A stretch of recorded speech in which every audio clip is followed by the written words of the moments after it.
It's summer, and that means gardens.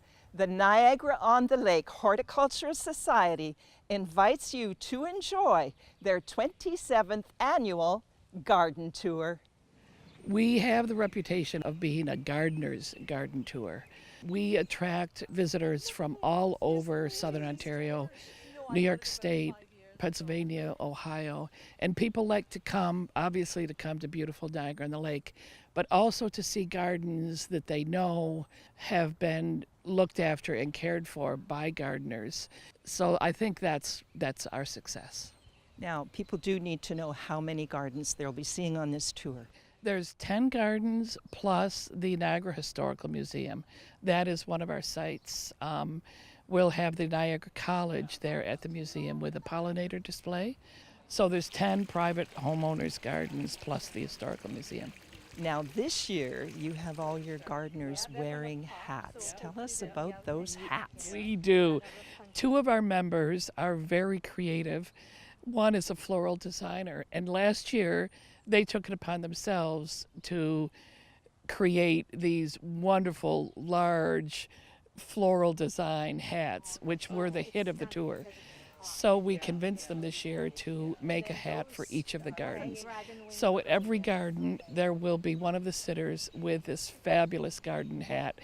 Now, Gloria, this is the first time you've shown your garden. Why did you decide to do that this year?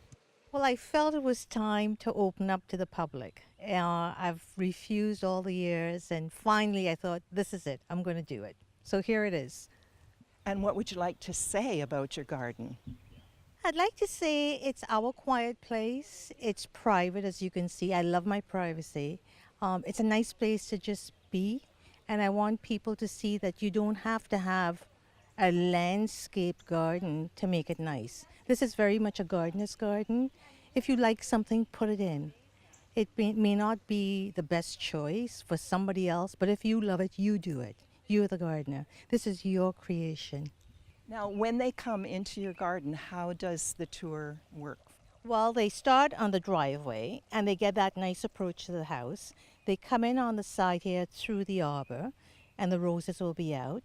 And then they walk around and then they walk down the other side. And when you walk through there, you see the front and you see the big blue spruce. And that's your goodbye to the garden. We encourage people who have already bought tickets to stop at Morey Gardens and pick up their wristband, which is their entry into any garden. That will hopefully eliminate the crush at individual gardens. People can also buy a ticket on day of at Morey Gardens as well. So we're doing that just for more of crowd control at the individual gardens. It is walkable for 8 of the 10 locations. It's within a 4 to 5 block radius, so it's very walkable. We have 2 gardens that, for the hikers and the walkers among us, they could walk over, but for many people, they will probably drive. But for most of the tour, it's walkable. The Niagara-on-the-Lake Horticultural Society's garden tour takes place on July 7th from 10 till 4. Check out their website for ticket information and tour guidelines.